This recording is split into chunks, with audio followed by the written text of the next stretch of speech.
የዘመናችን ሳይንስና ምርምር ፖለቲካ ሆኗል። እንግዲህ ነጋዴዎችና ፖለቲከኞች የገቡበት የሳይንስ ሪዛልቶቻችን ለሰው ልጅ ምን ነገር እንዳለበት፣ ምን ነገር እንደሌለበት፣ ምን ተሻፎ መቅረብ እንዳለበት እንደ ፕሮፓጋንዳ የሚወሰንበት ጊዜ ላይ ነን። ይህንን ከሚያመለክቱ ቦታዎች ዋነኛ ማስረጃችን ሆኖ መጠቀስ የሚችለው የጎቤክሊ ቴፒ ስትራክቸር ነው። ጎቤክሊ ቴፒ የዛሬዋ ቱርክ አካባቢ የሚገኝ የአርኪኦሎጂን ናሬሽን እስከ መጨረሻው የቀየረ ቦታ ነው። እንደምታውቁት አርኪኦሎጂስቶቻችን ታሪካችንን ለመናገር ዋነኛው አፋችን፣ ዋነኛው ምላሳችን የሆኑ የሳይንስ አካላት ናቸው እና በተለምዶ ስንማር የኖር ነው የሳይንስ ናሬሽን ስለ ሰው ልጅ ታሪክ የሚያስረዳን ከዛሬ 6000 ዓመት በፊት የነበረው የሰው ልጅ አኗኗር በዘላንነትና በአዳኝነት ላይ የተመሰረተ ነው። ትንንሽ ግሩፖች ከመኖራቸው በቤተሰብና በቡድን ከመደራጀት ውጭ የሰው ልጅ ስትራክቸርድ የሆነ የተዋቀረ የማህበረሰብ አልነበረውም።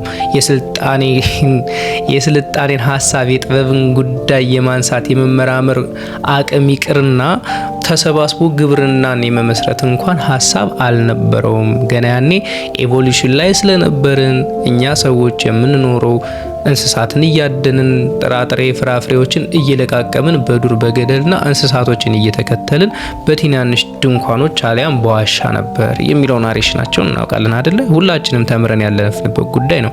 ነገር ግን ጥንታዊ በሚባሉ ቦታዎች ስልጣኔዎች በተገኙበት ቦታ ሁሉ፣ ምልክታቸው በተገኘበት ቦታ ሁሉ ይህንን ናሬሽናቸው እንዲፋይ የሚያደርግ የሚገዳደር ነገር ነው የምናገኘው። ለምሳሌ የመጀመሪያው የሰው ልጅ ስልጣኔ ብሎ የሚያስረዱን በዛሬዋ ኢራን አካባቢ የሚገኘውን የሱሜሪያን ስልጣኔ ነው አይደለ? ሜሶፖታሚያ አካባቢ ማለት የኤፍራጥስና የጤግረስ ወንዝን ተከትሎ አበበ ጎመራ የሚሉትን ስልጣኔ። ታዲያ የዚህ ስልጣኔ ድንገት ከዘላን ህዝብነት ምንም አይነት የቋንቋም ሆነ የስነ ጽሁፍ መርታ፣ የቅርጻ ቅርጽ መርታ ካልነበረው ህዝብነት ባንዴ ወደ አድቫንስድ ወደ ሆነ የሱሜሪያን ስልጣኔ ገንቢነት ተሸጋገሩ። ለዚህ ምክንያቱን አናውቅም ነው የሚሉት። ኦኬ ይሄ አያስኬድም ብለን ስንጠይቃቸው ከዚህ በፊት የተገኘ ምንም አይነት የሰው ልጅን ስልጣኔ የሚያመለክት ነገር ስለሌለ የሰው ልጅ ስልጣን አልነበረም በማለት መረጃ አለመገኘቱን እንደ አድቫንቴጃቸው ወስደው የሰው ልጅ ታሪክ እስከ መጨረሻው አዛብተውት ነበር። ነገር ግን 1963 አካባቢ ቱርክ ላይ አንድ ቦታ ተገኘ፣ ጎቤክሊ ቴፒ የሚላችሁ ቦታ። ከዛ ለዘመናት ግን ችላ ተብሎት ከተኖረ በኋላ 1994 ላይ አንድ ጀርመናዊ የአርኪኦሎጂ ባለሙያ ክላውስ ሽሚርት የተባለ ሰው እዚህ አካባቢ ቁፋሮን በደንብ አጠናከረ።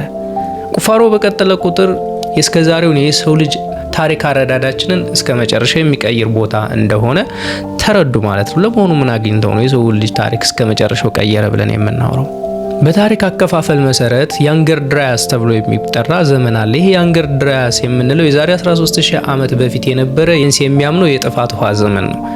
ዓለም አቀፍ የሆነ የጥፋት ውሃ ላይሆን ይችላል እንጂ በርካታ ህይወት ያላቸው ነገሮች ግን በዚህ ዘመን ጠፍተዋል። ምክንያቶቹ ደግሞ በርካታ ሆነው ይጠቀሳሉ። አንደኛ ድንገተኛ የሆነ የበረዶ ግግር መቅለጥ፣ አመታትን የወሰደ ሳይሆን በሳምንታት ውስጥ ምድርን ያጥለቀለቀ ጎርፍ መከሰቱ። ሁለተኛ ደግሞ ከሰማይ ላይ ፍርክስካሾች ወይም ኮሜቶች ወርደው ምድርን በማናወጣቸው ነው የሚል ናሬሽን አላቸው። የሆነ ሆኖ ላስት አይሲጂ የሚባለው ይሄ ዘመን ካለቀ በኋላ ነው የሰው ልጅ እንደ አዲስ ቀስ እያለ ኤቮሉሽኑን ጨርሶ ከ6000 ዓመት በፊት ስልጣኔውን የገነባ የሚል ናሬሽን አላቸው። ነገር ግን ጎቤክሊ ቴፒ እድሜው ሲጠና 11600 ዓመታት በፊት የነበሩ ህዝቦች መሆናቸው ታወቀ። ከ11600 ዓመት በፊት በትንንሽ ግሩፖች በቤተሰብ ብቻ ተደራጅተው የሚኖሩ የተባሉ ህዝቦች፣ ዘላኖች፣ እንስሳትን የሚከተሉ ህዝቦች እንዴት እነዚህን የድንጋይ ሐውልቶች ማቆም ቻሉ? የድንጋይ ሐውልቶችስ እንዲሁ ዝም ብለው ትክል ድንጋይ ከመሆናቸው የሚሻገር አላማ የመሰራት ፐርፐዝ አላቸው ወይ? እነዚህን ትልልቅ ድንጋዮች ለመሸከም እንደ በዛ አይነት ፕሪሲሽን ለማቆም ደግሞ የሚያስፈልገው ኮሚኒኬሽን እና ስኪሎች አሉ። ይህን ሁሉ ዲቨሎፕ ያላደረገው የሰው ልጅ ከየት አመጣው? ያው በ11600 ዓመት እና በ6000 ዓመት መካከል የ5500 ዓመት ያክል ሰፊ የሆነ ልዩነት አለና እነዚህ ዓመታት በሰው ልጅ ታሪክ ላይ በጣም ሲግኒፊካንት የሆነ ቁጥር ነው። እንደውም የሃይማኖታዊ ናሬሽን ከተከተልን 7000 ዓመታችን ነው ምናልባትም አይደለ? ነገር ግን ሳይንስ የሚለውን እንኳን ተከትለንለት ብንሄደው በእነዚህ 5000 ዓመታት ብዙ ለውጦች ሊኖሩ ይችላሉ። ይሄንን ሁሉ ጋፕ የሚሞላ ጉዳይ ነው ያገኘ ነው። አሁንም አርኪኦሎጂስቶች ጎቤክሊ ቴፒ ከተገኘ በኋላ ቦታውን እንደ ተራ የድንጋይ ስትራክቸር ወሰዱትና እድሜውን ካመኑ በኋላ እዚህ አካባቢ ግን ሴትል ያደረገ ሰው መኖሩን አናውቅም፣ ስለዚህ ሃንተር ኤንድ ጋዘረርስ እነዚህ አዳኝና ቃራሚ ህዝቦች ሰርቶት ሊሆን ይችላል የሚል ሌላ ደግሞ መከራከሪያ ያመጣሉ። ትንሽ ልፍ ብሎ የተገኘው ቦታ ካራሃን ቴፒ የሚባለው ቦታ አለና እዛ ቦታ የተገኙት ስትራክቸሮች ደግሞ አርቲፋክቶች፣ እነዚህ ጌጣጌጦች፣ ልዩ ልዩ ቁሳቁሶች፣ ቤቶች ተገኙ ማለት ነው። ያ ማለት የእነሱን አሁን ናሬሽናቸውን እስከ መጨረሻው ከመከራከሪያ ነጥብነት ከጠረጴዛው አነሳባቸው ማለት ነው። ራሱ ጎቤክሊ ቴፒ አድቫንስድ የሆነ ሲቪላይዜሽን ነው የሚያመለክተው። እንዴት ካልን እነዚህ ድንጋዮች ፖይንት የሚያደርጉት አንግላቸው የሚያመለክተው ወደ ሲሪየስ ኮከብ ነው። ሲሪየስ ኮከብ በጨለማ የምናየው ደማቁ ኮከባችን ነው። እንደምታውቁት በምድር መሽከርከር ምክንያት የሰማይ ካርታ ይቀያየራል አይደል? ከኛ ፐርስፔክቲቭ አንጻር እና እነዚህ በክብ የተሰሩት የጎቤክሊ ቴፒ ድንጋዮች ቲ-ቅርጽ ነው ያላቸውና አንግላቸው የሚያሳየው ጎቤክሊ ቴፒ ቦታ አንጻር የሲሪየስ ኮከብ የምታልፍበትን ምህዋር የሚያሳይ ሆኖ ተገኘ። ታዲያ ምን አገናኛቸው? አሁን ወደ ድንጋዮቹ ላይ ስዕሎች እንሂድ። የድንጋዮቹ ስዕሎች በተለይም ደግሞ ፒላር 43 ኢንክሎዥር ዲ ተብሎ የሚጠራው ድንጋይ ዘ ቮልቸር ስቶን ይሉታል። የሚያመለክተው የምድራችንን አስቀያሚዋን ቀን ታሪክ ከትቦ እያለፈ ነው። ያ ቀን የስኮርፒዮ ኮከብ በሚገዛበት ሰዓት አንድ ነገር ላስታውሳችሁ። ጥንታዊ ስልጣኔዎች አብዛኛዎቹ መሰረታቸው አስትሮሎጂ ነው። ከከዋክብት ጋር በጣም ከፍተኛ የሆነ ቁርኝት ያላቸው የሰማይን ካርታ ማንበብ የሚችሉ ህዝቦች ናቸውና ስኮርፒዮ የተባለው ኮከብ በሚገዛበት ጊዜ ስለተከሰተ አንድ ክስተት የሚያወሳ ታሪክ ሆነ የዛ ድንጋይ ስቶሪ።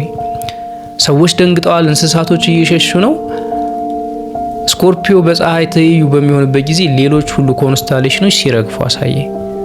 የሚገርመው ነገር የዚህ ድንጋይ አንግል ወደ ስኮርፒዮ ትይዩ የሚሆንበት ዘመን ያኔ የተሰራበት 11600 ዓመት ሳይሆን 13000 ዓመት በፊት መሆኑ ነው። 13000 ዓመት በፊት ደግሞ ኤግዛክትሊ ያንገር ድራያስ የሚሉት ዘመን ጋር ወይም የጥፋቱ ዘመን ጋር ግጥምጥም የሚል ታሪክ ሆኖ እናገኘዋለን። ስለዚህ እነዚህ ሰዎች በጣም አኪዩሬት የነበሩና ከነበሩበት 1500 ዓመት በፊት የነበረውን ታሪክ ከትቦ ያለፉበት ድንጋይ ሆኖ ተገኘ ማለት ነው። ሌሎች ድንጋዮቻቸውም ላይ ይህንን የሚያመለክቱ የሰው ልጆች ሲሸሹ፣ እንስሳቶች ሲሸሹ የሚያመለክታል። ሌላው ኢንተረስቲንግ የሆነ ጉዳይ ደግሞ ድንጋዮቻቸው ላይ የተገኙት እንስሳትና ሰዎች ብቻ አለመሆናቸው ነው። የእንስሳትና የሰው ልጆች ሃይብሪዶችም በቅርጻ ቅርጽ ተስለው ይገኛሉ።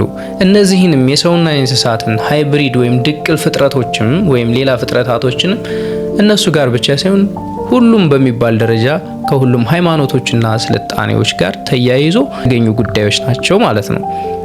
ጎቤክሊ ቴፒ የሚባለው አካባቢ የሰው ልጆች ቅሪተ አጽም ወይም አርቲፋክቶቻቸው፣ ጌጣጌጦቻቸው ባለመገኘታቸው ምክንያት ምናልባትም የአምልኮ ስፍራ እንደሆነ ይታመናል። በኋላ ግን ቆይቶ የተገኘው ምናልባትም ከጎቤክሊ ቴፒ እድሜው የሚበልጠውም ካራሃን ቴፒ የተባለው ቦታ ደግሞ 19 ዓመተ ምህረት ላይ ሲገኝ እንደተነጋገር ነው ሲቲ የሚመስል ከተማ የሚመስል ስትራክቸር ያለው የሰዎችን መሰብሰቢያ ቦታ የያዘ ቤቶችን የያዘ አርቲፋክቶችን፣ ጌጣጌጦችንና መሳሪያ መጠቀሚያ መሳሪያዎችን የያዘ ቦታ ሆኖ ተገኘ። እልፍ ሲባል የተገኙት በርካታ ይህንን ካራሃን ቴፒ የሚመስሉ ቦታዎች ናቸው። አትሊስት 11 ያክል ካራሃን ቴፒን የሚያክሉ ቦታዎች እንዳሉ የቱርክ መንግስት አሳወቀ። ይሄ ማለት ታስቴፕለር ይባላል። አጠቃላይ ቦታው ታስቴፕለር እንግዲህ ሜትሮፖሊታን የሆነ ቦታ ነው። ከ100 ሺህ ጀምሮ እስከ የተወሰነ ሚሊዮን ያክል ህዝቦችን ማስተናገድ የሚችል ከተማ ነበር ማለት ነው። ይሄ አዲስ ግኝት ጠቅላላ የአርኪኦሎጂን ዓለም የታሪክን ዓለም የሚያናጋና ብጥብጥ የሚያደርግ አዲስ አታይን ይዞ የመጣ ቦታ ሆነ ማለት ነው። ስለዚህ ስለ ጥንት አባቶቻችን ስለ ጥንት ህዝብነታችን የምናውቀው ታሪክ እስካሁን የተነገረን ኢትስ ኦል አ ላይ። ፒራሚዶች ቢገኙ፣